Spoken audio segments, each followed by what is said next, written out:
Ladies and gentlemen, distinguished guests, kia ora and welcome. It's my pleasure to welcome you to the University of Auckland. I'd like to thank Philanthropy New Zealand, Liz, Kate, the team, the board, for selecting the university as the host of this gathering. I mean, we are so proud to have such an august group here, and I think the team's done just an astonishing job of bringing in great guests, great speakers, and a great feeling to the whole experience. So looking forward to it and hope you have a wonderful few days. Thank you, George, for your generous words and also for the introduction and the kind sponsorship from A&P Capital. And so to the main event, a conversation with the remarkable, and from my experience, my short experience, the remarkably busy and energetic Justin Rockefeller. Hey, Justin. Justin is a fifth-generation member of one of the most recognized families in the world. Direct descendant of J.D. Rockefeller Sr., who was himself, in many ways, the father of modern philanthropy. He serves on the board as well as the investment and audit committees of the Rockefeller Brothers Fund and on the boards of the Japan Society, the International Council of the Museum of Modern Art, where he worked for 3 years, and his day job these days is to run special relations at ADIPA, or AMP as it's now known, which is a Silicon Valley-based company that's reinventing the tools that aggregate and analyze financial data. In March of 2013, Justin co-founded The Impact, and The Impact, of which we'll speak a lot more later, has a mission to increase the probability and the pace of solving social problems by improving the flow of capital to the businesses that are doing good work. Previously, Justin also was co-founder and chairman of Generation Engage, which was a not-for-profit connecting politicians with community college students. Now, notable participants in this included Barack Obama, Bill Clinton, Colin Powell, Newt Gingrich, Al Gore, Hillary Clinton, Nancy Pelosi, and Chuck Hagel. You think you've got good networks? So please put your hands together for Justin Rockefeller.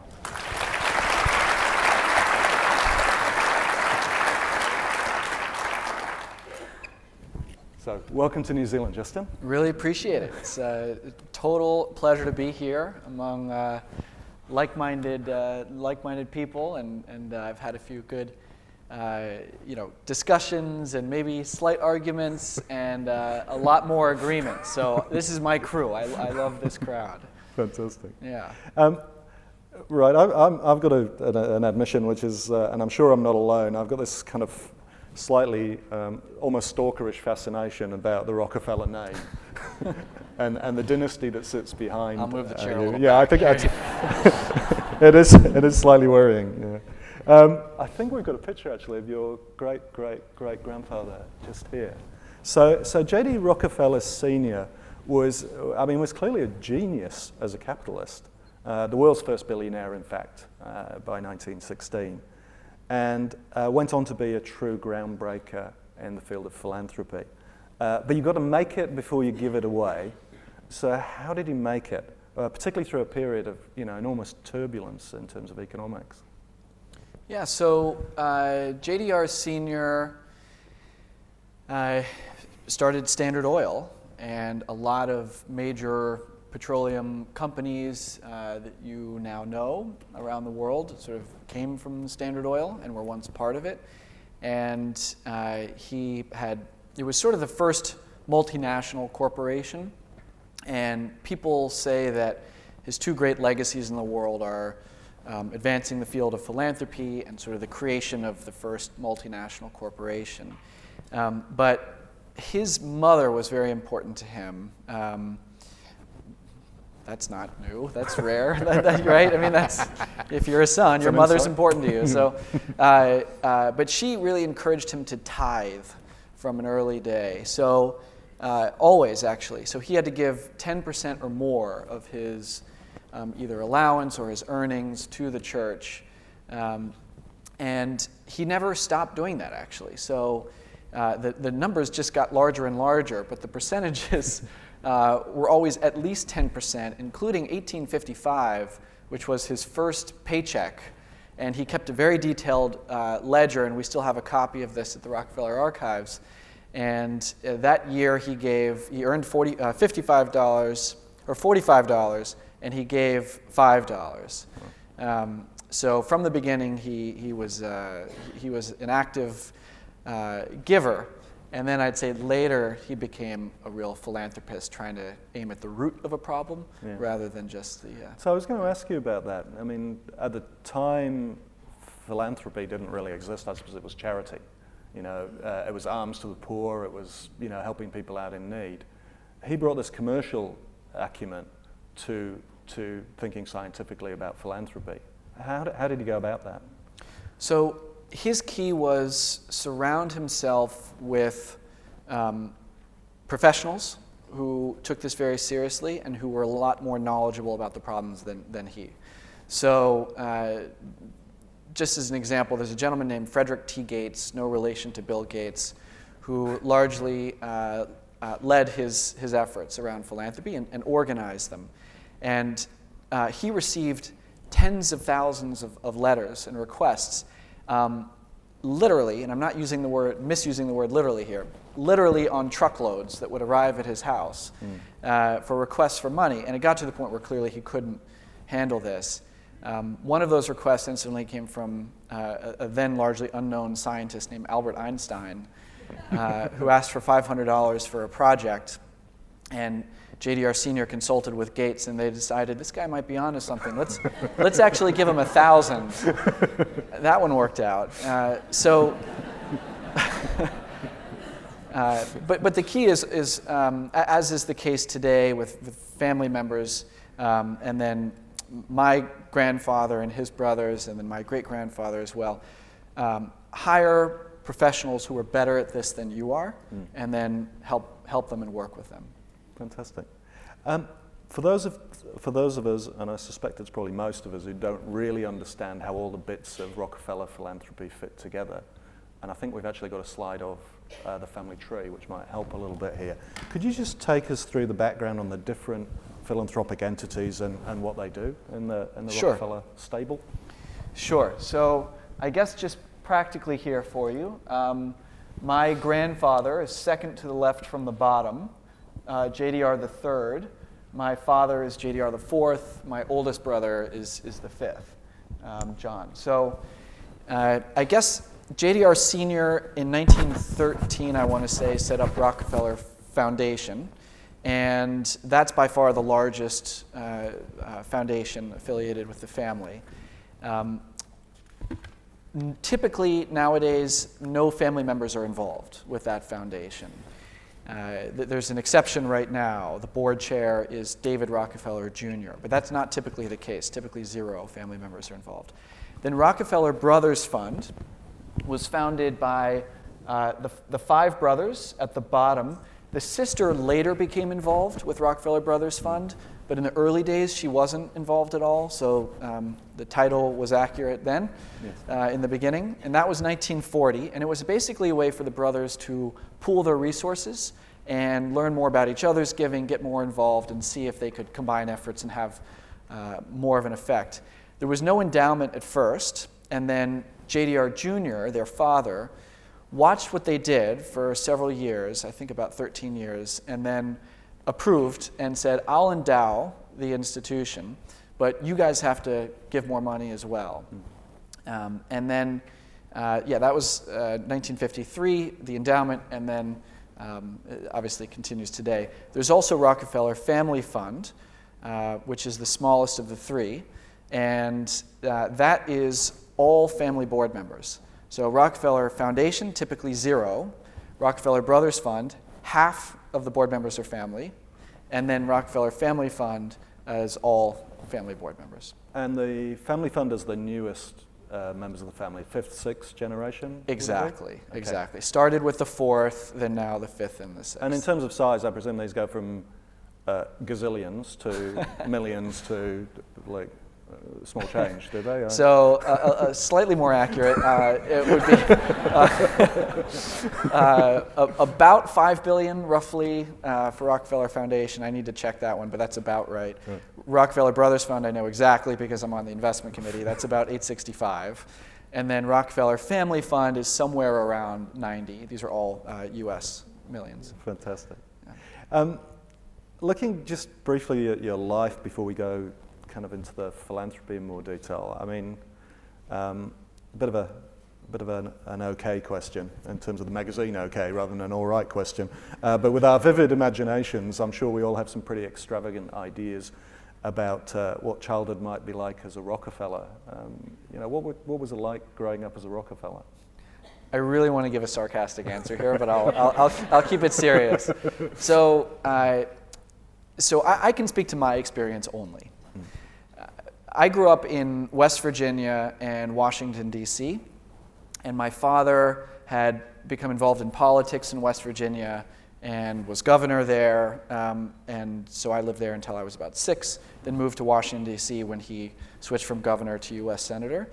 And he really didn't talk much about Rockefeller stuff. And we really didn't talk about money much.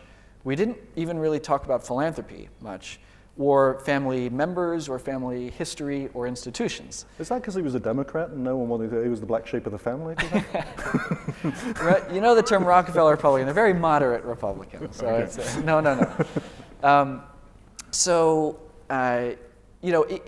For me, it wasn't that big of a deal growing up. I recognized that this was a famous surname, but in West Virginia and Washington, D.C., not too many people asked about it. After undergraduate university, I moved to New York City. It's much more kind of in your face in New York City, just because there's Rockefeller Center.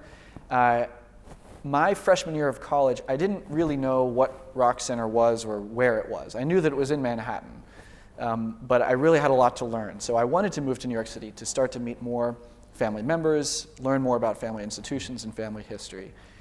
So for me, frankly, if there's potentially one con out of 1,000, there are 999 pluses.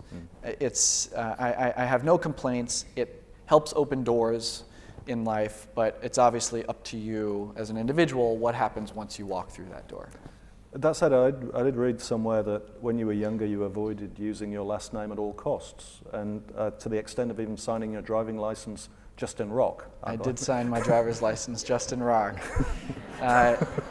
That was mostly to avoid the conversation,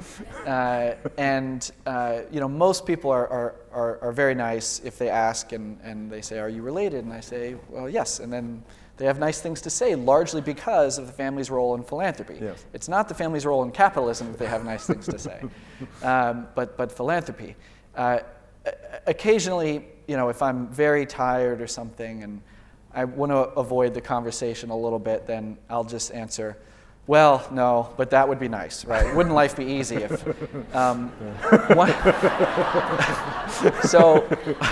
One time I said that, and the guy opened up into a rant about every conspiracy theory I had heard. I was thinking, I'm glad I didn't say yes in this case. Yeah. How is the Illuminati these days? How is the Illuminati? Yeah, exactly. I'll tell you after. Was that your wife's experience? Indra married into the family, didn't she? She did. So my wife and I have been married about 8.5 years, and at first this was a struggle for her. She grew up obviously without the name and was a professional ballerina, and went from making very modest sums of money in professional ballet, basically buying muffins and peanut butter in New York City, to having this name, and that was a struggle for her for a while.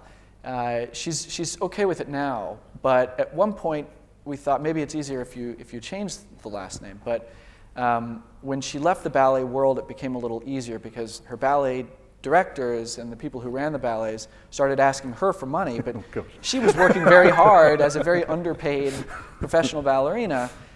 So that was emotionally tough for her, but all good now. I'm sure that the family foundation members here would be really interested to know how the Rockefellers passed the family values down. I mean, you've kept a remarkable amount of uniformity and commitment to philanthropy as a family. You know, how does that? I'm sure it doesn't happen by chance. How do you pass the values through the family? So I actually am going to be the stereotypical millennial and break out the phone because I wrote down a quotation, and this is from JDR Jr. Said this in 1941, and I'm just going to read it. I believe that every right implies a responsibility, every opportunity an obligation, every possession a duty. And that quotation is now on the outside of Rockefeller Center on a plaque, and he largely built Rockefeller Center. So you hear about that a lot in the family, not just the quotation, but the values around it. And we have semi-annual meetings of mostly the entire family, about 45 minutes north of New York City. It's the middle weekend in June and the middle weekend of December, and all the family holds those dates to come together. And we actually have organized meetings and discussions about philanthropy, what people are working on, values. And I'll just give you one example. There's a tradition called intergenerational dialogue. And the rules are simple. You sit in a circle, and multiple generations can participate. Typically, maybe 20 people or so in a dialogue. And there's a stone or a rock or something symbolic that you pass around, and you talk about whatever's on your mind. And whatever's said absolutely cannot leave the room. But people really open up, and they talk about challenges in the philanthropic world, in their personal lives. It's a great way for the family to get to know each other and bond. And there are several traditions along those lines. Interesting. So I suppose settling back on the trust fund was never an option. Settling back on the trust fund was never an option.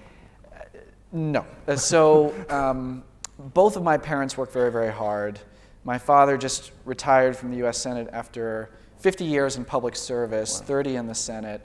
And my mother still is the CEO of a public television station in Washington, D.C. And they are sort of my pillars of hard work. So my siblings and I think, work pretty hard. And looking forward to a good sleep now and then, but that's really important to work hard.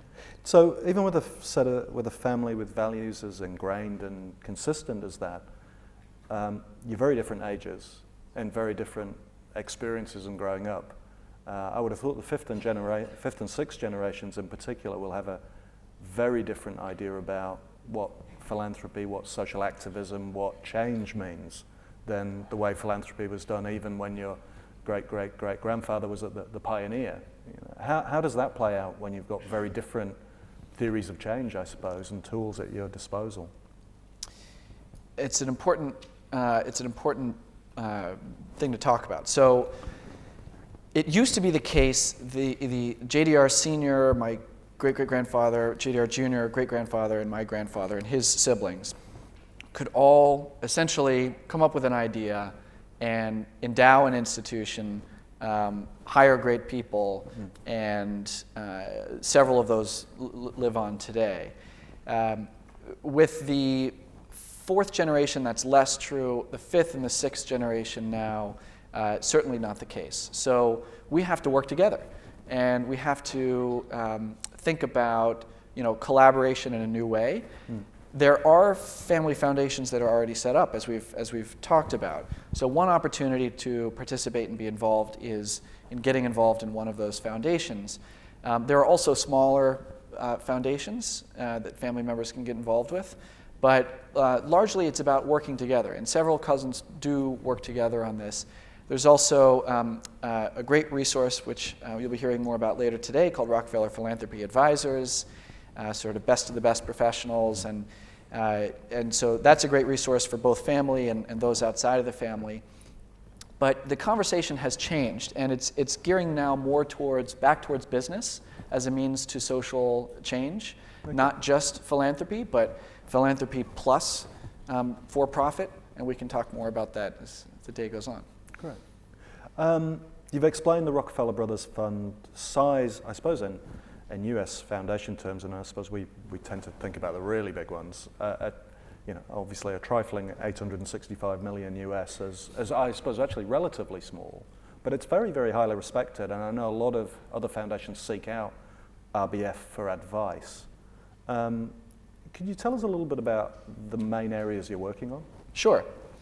So I probably won't cover all the history of the foundation just because there's a website does that, and we have our 75th anniversary coming up, and we're taking a deep dive into the history of the foundation. But today, we have 3 main program areas, and then a 4th area that I'll describe. All of these are global in focus. One is sustainable development, think climate change related. Number 2, democratic practice, improving sort of the experience of participating in one's democracy. And then the 3rd is peace building. Very small subject, right?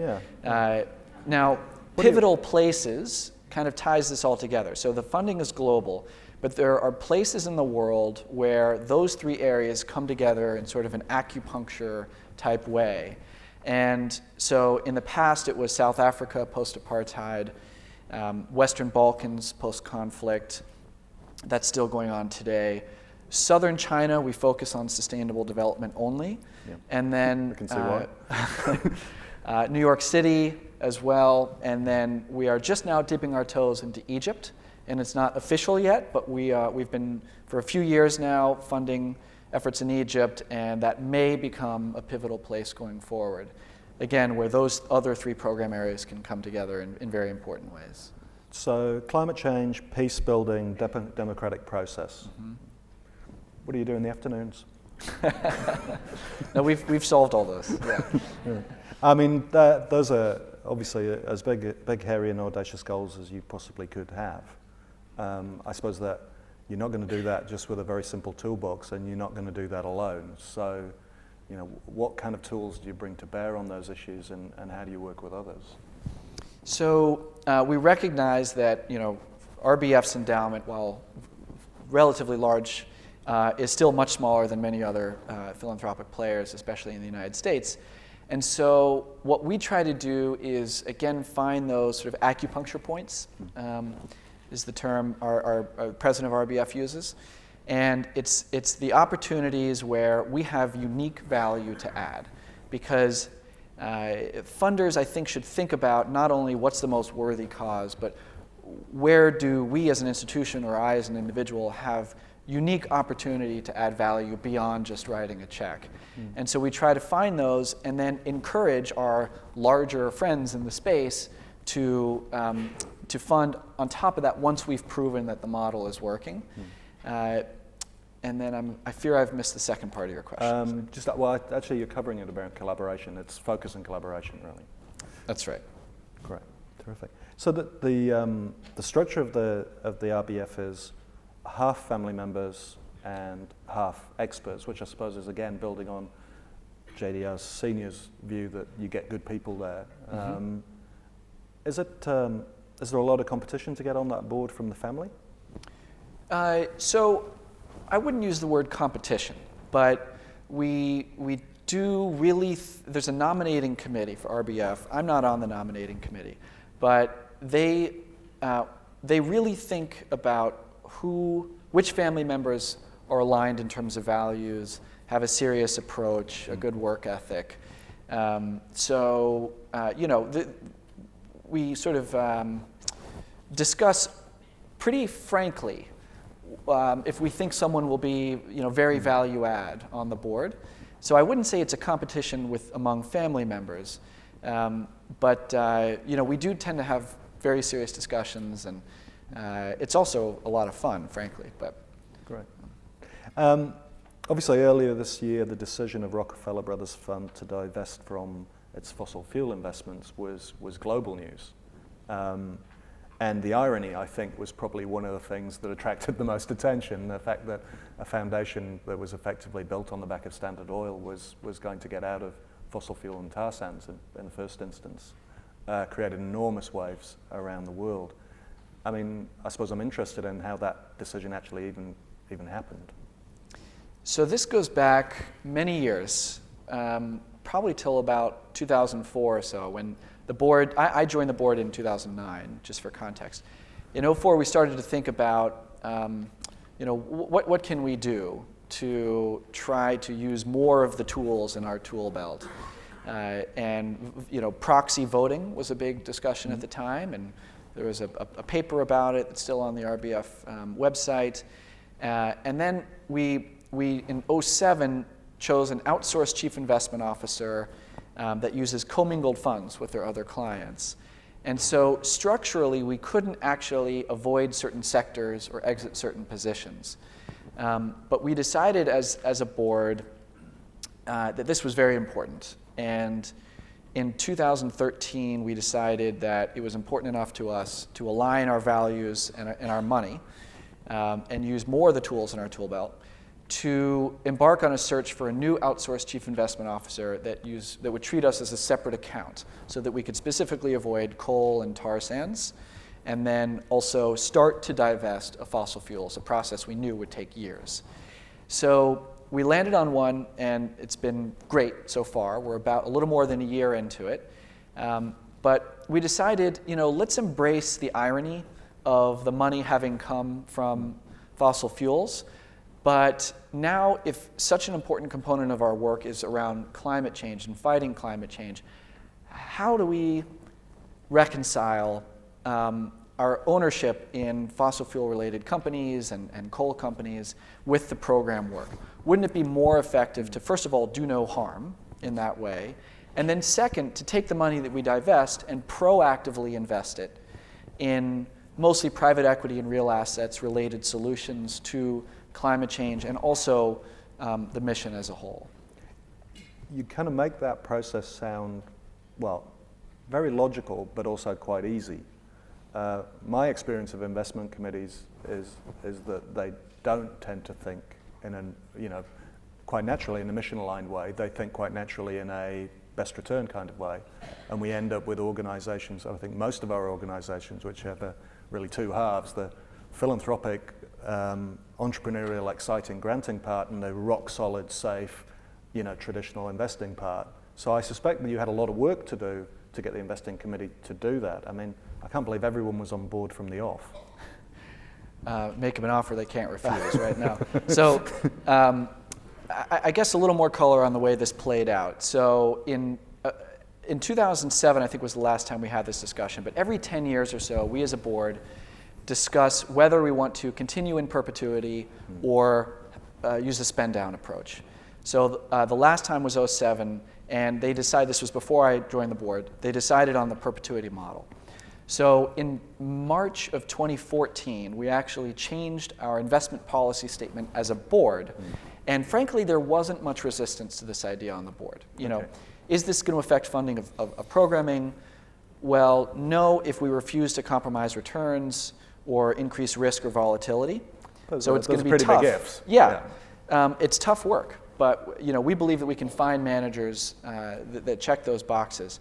But we decided it's important to change the investment policy statement from quote unquote maximize returns, which doesn't give the investment committee much flexibility, to quote unquote continue in perpetuity with generational neutrality. So that provides the investment committee and the outsourced CIO with much more flexibility in how to go about finding investments related to our mission and avoiding certain sectors. And it sounds to me as though, certainly from my reading of it, you've gone beyond simple divestment. Well, simple divestment, I know it's incredibly hard and takes many, many years to unwind a lot of those investments, but to actually positively investing in things such as renewables and so on. How's that going? So, well so far. So first of all, you remember the price of oil, I'll speak in US dollars here, was approximately $107 a barrel in June of last year. Now it's around $45, $50. So the process of divesting having begun about 14 months ago, we ended up saving a lot of money, right? Now that was a happy accident, but one we'll take. Now what do you do with the money? So first of all, we've divided the portfolio and the endowment into 4 buckets. One is almost gone, that's coal and tar sands. The second is what we call screened investments, and that's where you use ESG or environmental, social, and governance types of considerations. Those are mostly marketable securities. And then monitored investments, happy to go into detail there. It's a little more complicated. There's a 10% threshold related to fossil fuel related companies. That could include absolute return as well, hedge funds. And then how we do this largely depends on the asset class, because some is more held up and illiquid. And then we're looking for great managers both in the liquid space and the illiquid space. It takes time. So we're writing up to 10% of the endowment in private equity and real assets related investments over the coming years. We've written 2 roughly $15 million checks to managers in the space. So we clearly have not hit the 10% or 85 million mark yet, but we continue to look for great managers, and we're on our way. But excited about the direction of travel. So were you surprised by how much coverage it got globally, how much attention? Frankly pleased, because we didn't expect it to get that much attention, but and some of the headlines were frankly just wrong, right? Rockefeller family divests of fossil fuels. No, not the case. This was one foundation, Rockefeller Brothers Fund. But we said, this is something that we really want to have happen, this discussion, because even if we as a foundation do this, we'll move the needle a little bit. Yeah. And we hope to prove that we've got a great track record in this space, as we know others are going to be watching how it's going. But we don't solve the problem. We can help solve the problem if we spark a discussion in households around the world, yes, on investment committees around the world, on boards around the world. And you're right in your distinction earlier, the investment committee tends to want to maximize returns.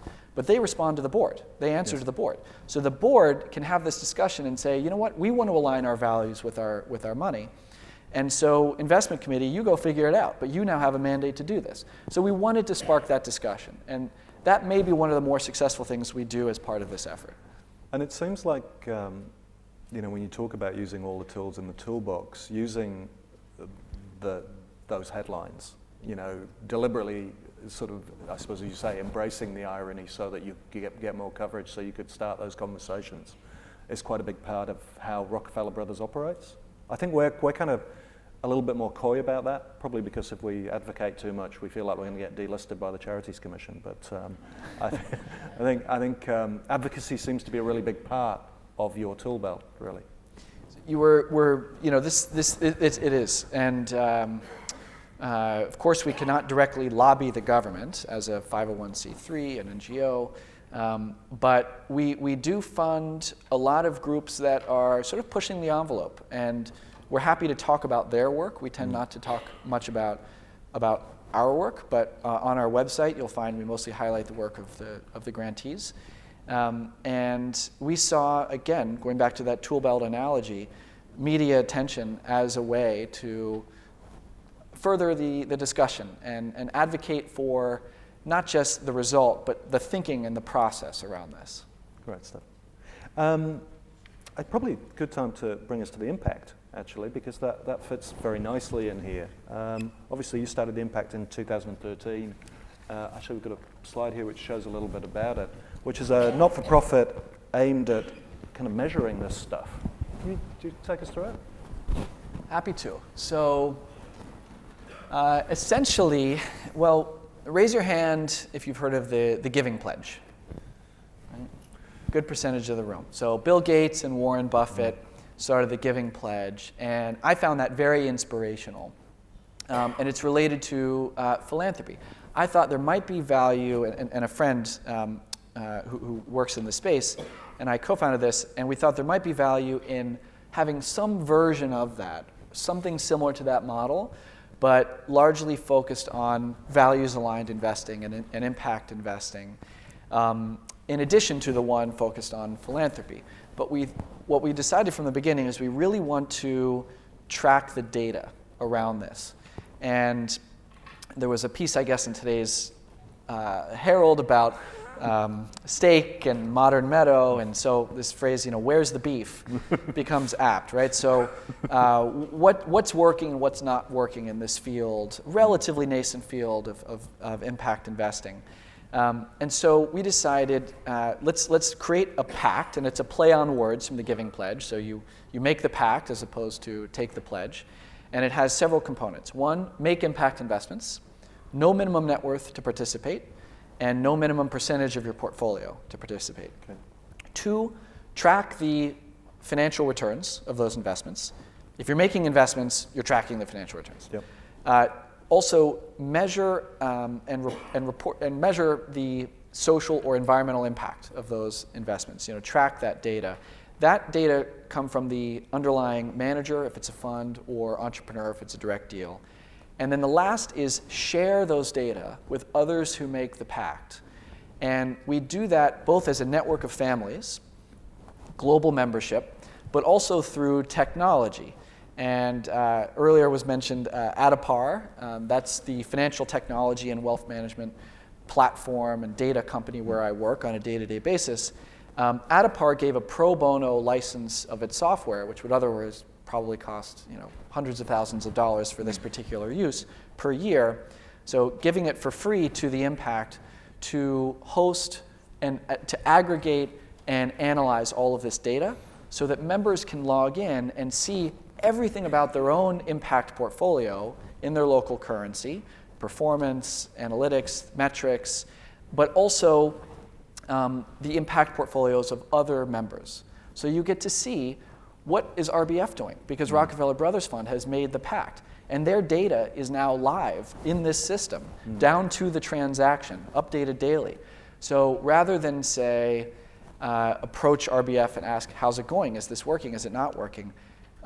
Institutions and families can make the pact, log in, and see down to the transaction exactly how it's going, what's working, what's not working, et cetera. So we hope to advance the field of impact investing through collecting the data and then driving more capital into the space, because capital follows talent, talent follows capital.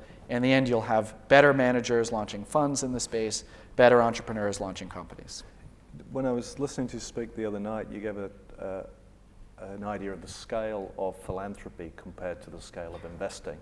And it kind of was a bit of a shock in terms of actually, it's a pretty powerful tool in terms of if you get it right. I mean, I don't know if you want to share those numbers with everyone. Sure. So I'll talk about the US alone just because those are the numbers I know the best. There are about 300 billion US dollars donated every year, and about half of that I think goes to local churches.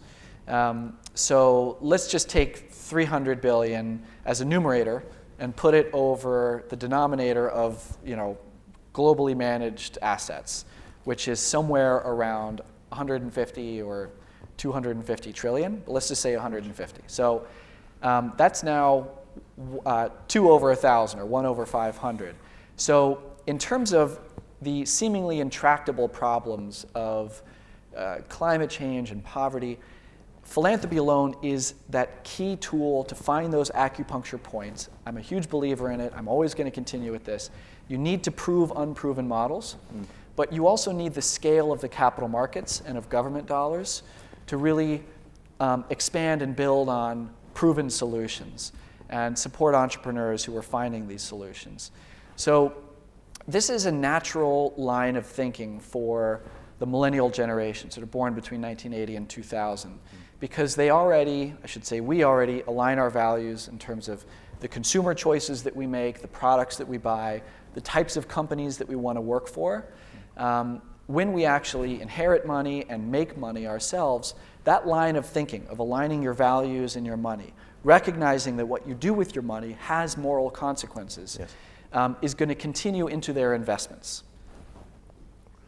Yeah, that makes total sense.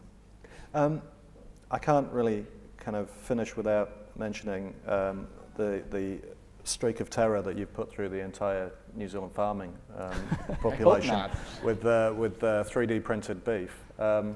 Obviously, Modern Meadows, a social entrepreneurship investment that you've made. Well, it's a for-profit company, yes. Tell us a little bit about that and why it appealed.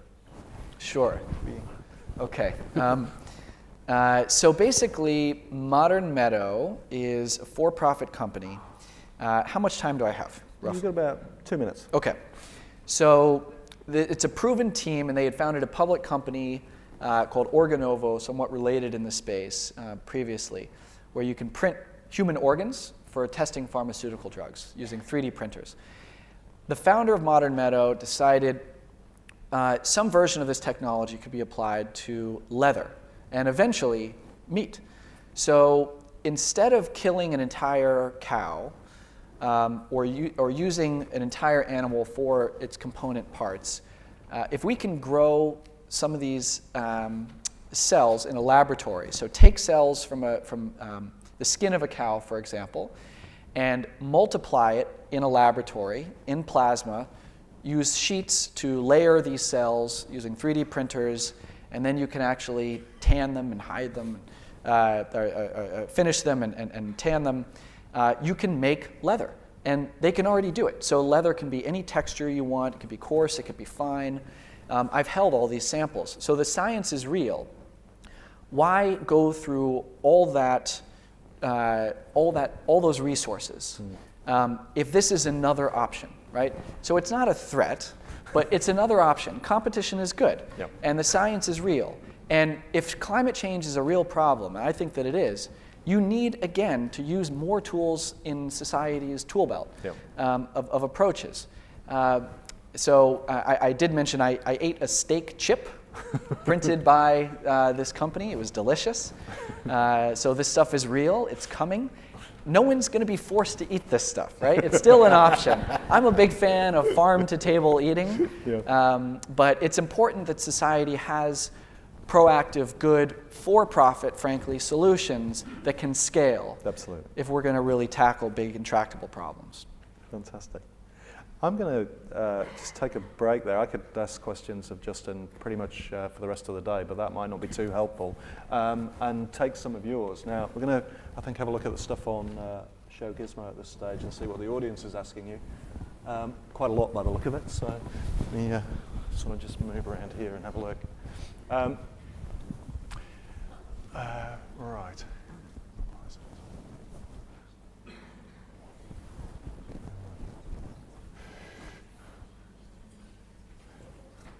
Rockefeller is rocking it. Open, humble, and uber strategic chat with By the way, and Rockefeller. When I pretended to look at my phone to read that quotation, I was tweeting Yeah, I Rockefeller think rocket. Yeah. I'm just finding lots of protestations of undying love and affection here rather than any actual questions. Look.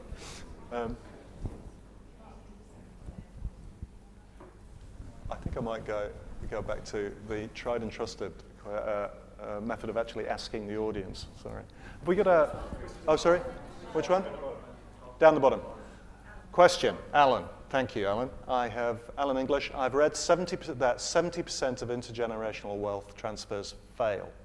Can you share why it's worked for your family? Good question, Alan. Thank you. Good question. So I guess it's worked. Every case is different. So I think on the whole it certainly worked. And parents have some flexibility and the timing of when their children benefit from a trust. And there are several trusts set up. The largest right now was set up in 1934. And we do benefit from that both on a yearly basis, and then frankly that's helped me work in the nonprofit space. If I didn't have that, I probably would have had to, in fact I know I would have had to go get a for-profit job. So that's helped me tremendously. But generally speaking, in the family you don't find a lot of flashy individuals. Not everyone's spending decisions are responsible per se, but it's the value system set up by the family. It would not be it would not go over very well if someone showed up with a flashy something. Like, let's just leave it vague. I'll get myself in too much trouble here. But the trust structure has worked in large part because I think of the year that it goes to people. So parents can try to ensure that their kids are of a certain age or of a certain maturity level before they actually start to inherit money. And they usually don't get a large sum at once, but they get some over the years and then larger amounts later, usually when their parents pass away. Great. Now, can you just bring those back up? I did see a question from Kate Frickberg there. In fact, Kate, maybe I could ask you just to repeat it. You were saying something about, have a look. Question. Can you give us an example, Justin, of what has worked well and what has worked less well in your peace-building work? I mean, clearly it's going super because there's virtually nothing bad going on in the world. No conflict in the world. Check that box. So one that's gone well, I think. There's a concept called track 1 dialogue and track 2 dialogue. And the very simplified version is that track 1 dialogue is what happens between actors of the state, right? So Secretary of State John Kerry for the United States going over and meeting with another Secretary of State. Track 1 dialogue was not active between Iran and the United States for years, many years. And so track 2 dialogue happens beneath that. So it's not outside of the government's purview, but it tends to be NGO official or representatives and others who have continued the dialogue below the radar and then report back up to government officials. Without the sustained funding of Rockefeller Brothers Fund, when lots had pulled out, when lots had given up on this, years and years into it, when the board was asking tough questions, what's the return on investment here? Have there been any results or any improvement in the situation? The program staff, who were so excellent, stuck with it, and now we have a track 1 dialogue happening again between the US and Iran. RBF can clearly not take full credit for this, of course not. But several important players in the field have offered a lot of credit to RBF for continuing that tough work and sticking with it when it looked hopeless. Fantastic.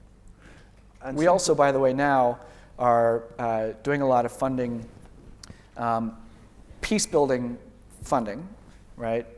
We believe in peace on both the Israeli and Palestinian side.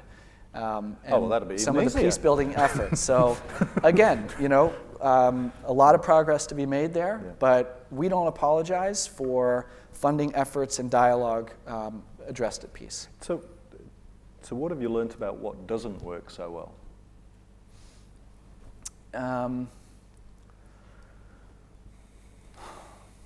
What doesn't work so well, specifically on the peace-building side? Well, it's such a large subject matter. It's really hard to find those acupuncture points. And you have to have credibility on the ground. So when, RBF, most people know it's headquartered in New York City. And if we just fund certain efforts in, let's say, Egypt or elsewhere from afar, and we're removed from the situation, it's not going to go well. And so it's really important for us to find the credible organizations on the ground, the true visionaries, the true leaders, and partner with them. Yes. And in southern China, for example, we have a local office there. Our program officers are back and forth all the time. And it's that credibility of the right local partners that comes after years of diligence that I think ultimately makes a difference, but is still very difficult and easier said than done. Great, fantastic.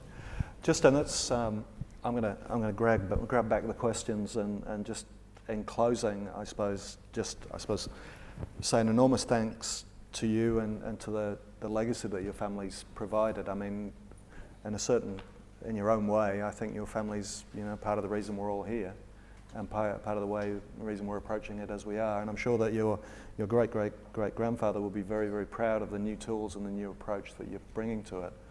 I suppose that the obvious question is what would you like your legacy to be?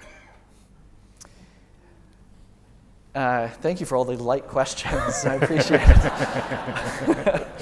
And your favorite color? So, it's something I think about a lot, and I think it starts with your definition of success. And, I'd like to think that my definition of success, I hope this is my definition of success, I try to have this be my definition of success, is the cumulative total positive impact that my life has had on the lives of others. Not just people I know, but also people I don't know. And that's something that's very important to me, that I don't know some of these people who benefit. So, if I think about my own legacy and where I have unique opportunity to add value, it's at that intersection of philanthropy and capitalism, as we've discussed. And the field of values-aligned investing and impact investing is fascinating to me. And I don't see this as a maybe it'll work, maybe it won't work. I think this is inevitable. And I hope that people will eventually just call this investing. Of course you're going to invest with your values. The millennial generation is well on their way there. But in order to really, again, say, where's the beef? What's working, what's not working? How do we get others to learn from each other and help the field and drive better entrepreneurs into the space and better investors? We need to collect the data. And so where I see a lot of potential, and I hope that this is a positive legacy that I can help leave, is collecting and analyzing that data, sharing it, making it available for others to see so that the field as a whole can benefit from that. Fantastic. Ladies and gentlemen, Justin Rockefeller.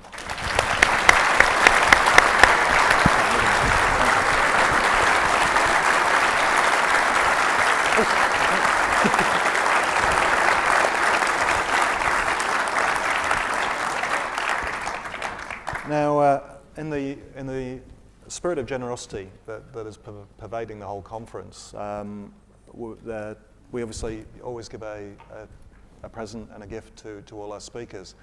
Philanthropy New Zealand this year has decided that giving sort of general pieces of dust gathering and stuff to hold on a sideboard was less useful than actually making a generous contribution ourselves. So, Justin, we've made a donation for you to UNICEF, a large donation, and we'll be doing the same for all of our guests. So, thank you very much. Really appreciate it. Thank you.